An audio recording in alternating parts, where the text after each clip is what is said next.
तो इस वक्त बोध गया में हूँ और आज महाबोधि महाविहार मुक्ति आंदोलन को लेकर 500 दिन पूरे हो चुके हैं और यहाँ पर आज एक दिवसीय आंदोलन था, भूख हड़ताल था और पूरे देश में भूख हड़ताल रखा गया था और डीएम को विज्ञापन दिया गया था। और चलिए हम बोध गया में हैं, यहाँ पर किसने क्या कहा है उन वीडियो को देखिए और वीडियो को लाइक कीजिए, लाइक के बाद हाइप कीजिए, सब्सक्राइब जरूर कीजिए। आज आंदोलन को 500 दिन पूरे हो चुके हैं और आज 26 जून है। पूरा दिन भूख हड़ताल था और कहाँ पे भूख हड़ताल रखा गया, आंदोलन कहाँ पर हुआ, ज़रा उसके बारे में बताएं। देखिए, आज 500 दिन कंप्लीट हुआ जो अनिश्चितकालीन जो धरना चल रहा है महाबोधि महाविहार मुक्ति के लिए, जो हमारी जो मांग है पीटी एक्ट 1949 निरस्त हो। आज बोधगया में महाबोधि के सामने हम लोग बैठे और लगभग पूरे राज्य से आए हुए थे, बिहार से भी आए हुए थे, घंटे आए थे, उपासक का विभिन्न संस्था, समता सैनिक दल हो या राष्ट्रीय बौद्ध महासभा हो, ऑल इंडिया बुद्धिस्ट फोरम की टीम हो या the Buddhist society of India, विभिन्न संगठन, छोटे बड़े सारे संगठन थे। और आज ये 5 बजे संपन्न हुआ क्योंकि वहाँ पर आज मुहर्रम है, तो उन्होंने फिर से 28 तारीख को बैठने के लिए बोले हैं। हमने 28 तारीख के ज्ञापन भी दिए हैं और 1 बजे से हम लोग फिर धरने स्थल में हम लोग यहाँ पर आए और आज कंप्लीट हुआ है। और कल 3 दिन का हम लोग का राष्ट्रीय सम्मेलन भी है 321 लोगों का। और जो सरकार को ज्ञापन देनी है, हम लोग सोमवार को जा रहे हैं क्योंकि आज छुट्टी है, कल भी छुट्टी है, संडे है, तो मंडे को हम लोग मुख्यमंत्री के पास जा रहे हैं, पूरा टीम जा रहे हैं। तो सरकार से यही अनुरोध कर रहे हैं इस भूख हड़ताल के मार्फत हो, आज सिर्फ बोधगया में नहीं, बिहार के औरंगाबाद हो, लखीसराय हो, बक्सर हो, अररिया हो, पूर्णिया हो, किशनगंज हो, कटिहार हो, अलग अलग जिलों में भी आज बैठे हैं। मैं तो सिर्फ बिहार में है कि अन्य प्रदेशों में भी हुआ है? लद्दाख में तो आपको शायद मैंने ग्रुप में पूरा वीडियो जारी किया हो, लद्दाख में इतने लोगों की भीड़ है। इसी प्रकार से पंजाब हो या तो आपका राजस्थान हो, मध्य प्रदेश के विभिन्न शहरों में, जैसे बालाघाट में हो, आपका इंदौर में हो, भोपाल में हो, विभिन्न शहर में, छत्तीसगढ़ में दुर्ग, भिलाई, रायपुर, महाराष्ट्र में, मुंबई में, नागपुर में, तेलंगाना में हो, तो विभिन्न देश के कोने में, सिक्किम में हो। तो आज मतलब पूरे भारत में आज धरना प्रदर्शन हुआ है और भूख हड़ताल हुआ है। धरना तो चल रहा है, आज 1 दिन का भूख हड़ताल था। इससे सरकार को एक इंगित कराएंगे, ज्ञापन भी दिया गया है। जब तक बीटी एक निरस्त नहीं होगा, जब तक महाबोधि में जो कमेटी है उसमें पूरा बोध नहीं होगा, ये आंदोलन 500 क्या 1000 2000 दिन भी हम लोग चलाने के लिए रेडी है। ये अब संदेश चला गया। धन्यवाद। सुप्रीम कोर्ट में अगस्त में सुनवाई होने वाली, क्या संकेत लग रहा है आपको?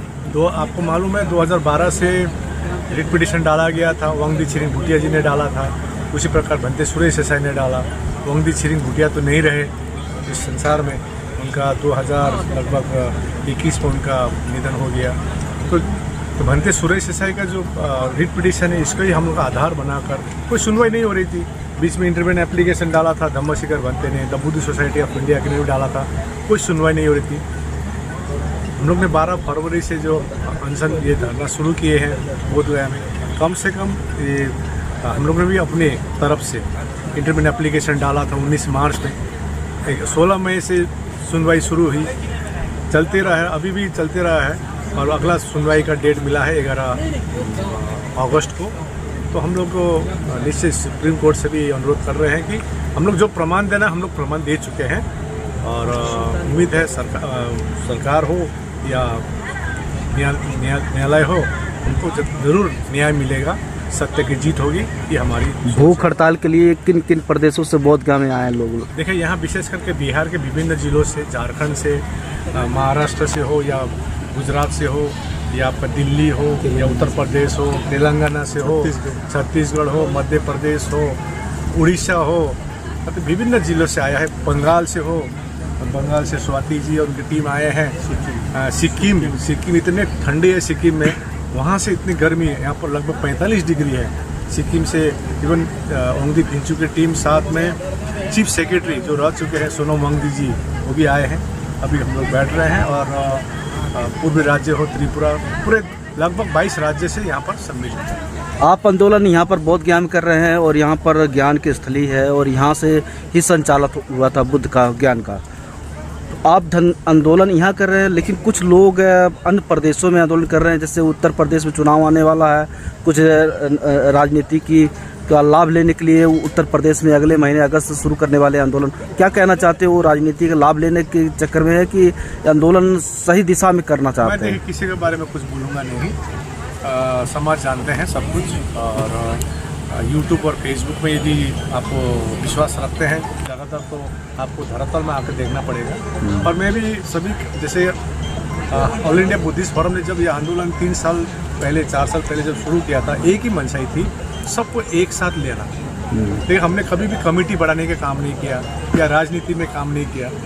आज देखिए सभी संगठन है, समता सैनिक दल बाबा साहब ने बनाया हुआ संगठन है, the Buddhist society of India, जो भी पक्ष है the Buddhist society of India का, राष्ट्रीय शाक्य महासभा हो या भारतीय बौद्ध महासभा हो, राष्ट्रीय बौद्ध महासभा हो, अरुणाचल भिक्षु संघ। आज जब मैं आपको बता रहा हूँ, वीडियो आप देखिएगा, Ladakh Buddhist association, Ladakh Gompa association, Sikkim में सभी संगठनों को लेने का एक साथ हम लोग ये संघर्ष में काम कर रहे हैं। और जो आप बताए प्रश्न था, जो भी बाहर कर रहे हैं उनको यही कहना है कि आप लोग बोध गया चले आए, क्योंकि भाव यहाँ पर है। तो आप 500 दिन आंदोलन को करते लगातार हो गए, लेकिन कुछ लोग आंदोलन 45 दिन में ही छितिर-बितिर हो गए, उन पे तमाम आरोप लग गया है।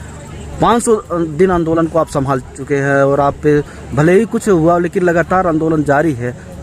आपके एक चीज़ क्या है ना, हम कोई नाजायज़ मांग नहीं कर रहे हैं, एक नंबर। हम जैसे दूसरों की जो चीज़ है उसको हम लोग हथियाना नहीं चाह रहे हैं। हम अपना जो सबसे महाबोधि महावीर जो हमारे सबसे पवित्र जगह है, इसमें कमेटी में बौद्ध हो, बुद्धिस्ट का है, जैसे मुसलमान का मस्जिद है या गिरजाघर हो, क्रिश्चियनों का गुरुद्वारा, वहाँ पर सिख रहेंगे, हिंदू के मंदिर में हिंदू कमेटी में रहेगी। तो हम भी चाहते हैं कि पूरी कमेटी में बौद्ध हो।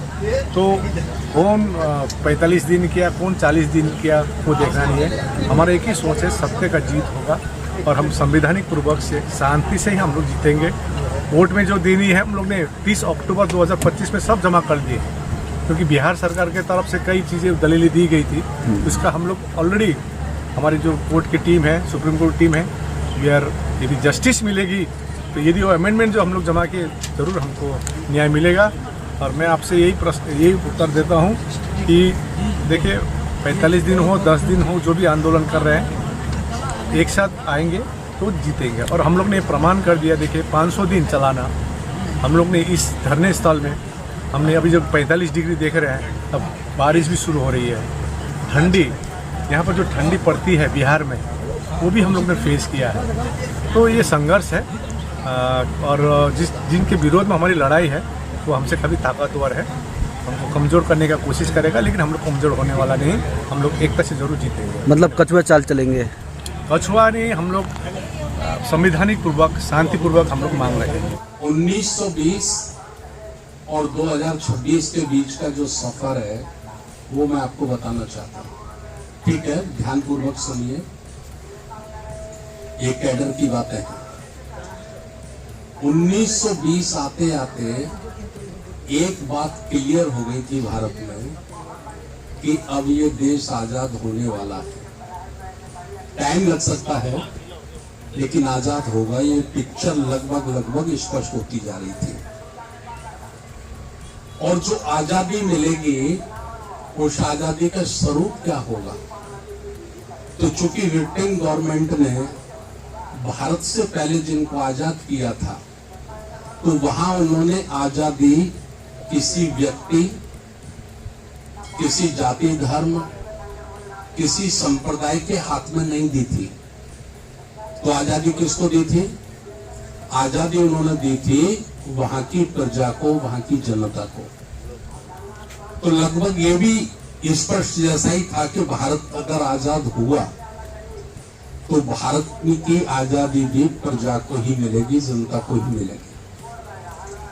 बाबा साहब डॉक्टर अंबेडकर जी एक बात से बहुत ज्यादा चिंतित थे, और वो चिंता थी कि हमको जब ये आजादी मिलेगी तो जो लोग हमारी आजादी के विरोध में हैं जो नहीं चाहते कि इस देश के मेहनत कश ईमानदार लोगों को आज़ादी मिले, उनको बराबर का अधिकार मिले, जो ऐसा लोग नहीं चाहते थे, तो बाबा साहब ये जानते थे कि अगर हमारे देश को अंग्रेज लोग आज़ाद कर देंगे, लेकिन ये जो चालाक लोग हैं ये उस आज़ादी का फायदा हमको नहीं लेने देंगे। मैं ऐसा सोचता हूं कि बाबा साहब अम्बेडकर जी इस बात को लेकर बहुत चिंतित थे,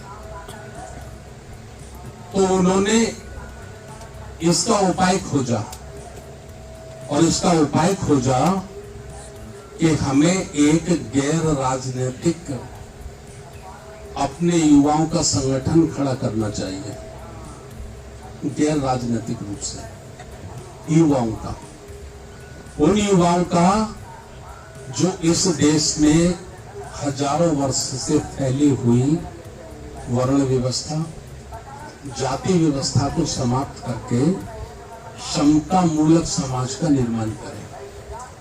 तो समता मूलक समाज का निर्माण करने के लिए बाबा साहब डॉक्टर अम्बेडकर जी की ऐसी सोच रही होगी, और उन्होंने 24 सितंबर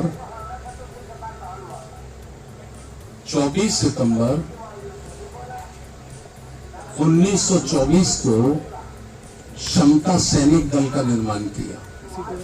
समता सैनिक दल,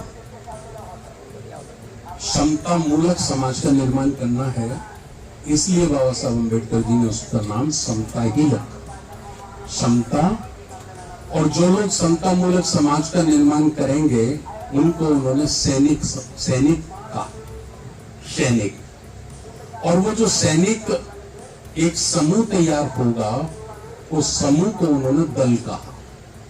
तीनों चीजों को जब हम जोड़ते हैं तो हम इस नतीजे पर पहुंचते हैं कि ये समता सैनिक दल बनके बाबा साहब के दिमाग में एक सपना आया कि हमें ये करना है, और 24 सितंबर 1924 को उन्होंने समता सैनिक दल का निर्माण किया। आगे बाबा साहब ने सोचा कि जो युवाओं को मुझे इस वर्ण व्यवस्था, जाति व्यवस्था का विनाश करने के लिए तैयार करना है, तो उनका कैडर होना बहुत जरूरी है, उनको प्रशिक्षण होना बहुत जरूरी है। तो उसका प्रशिक्षण करने के लिए उन्होंने सिद्धार्थ गौतम इंटर कॉलेज का भी बॉम्बे में निर्माण किया। इस कॉलेज के माध्यम से हम देश भर के अपने यूथ को प्रशिक्षण देकर और हजारों वर्षों की ये जो गली सड़ी व्यवस्था है इसको खत्म करेंगे। ठीक है ना? ये बाबा साहब का पक्ष मैंने रखा है। एक व्यक्ति और भी ज्यादा चिंतित था, जिसकी चिंता थी कि हजारों वर्षों से दबे कुचले जो लोग हैं SC, ST और OBC के, अगर इन्हें समानता प्राप्त हुई, इन्हें बराबर का अधिकार प्राप्त हुआ, तो हमारा जो धर्म है, जिसे वो धर्म मानते हैं, वो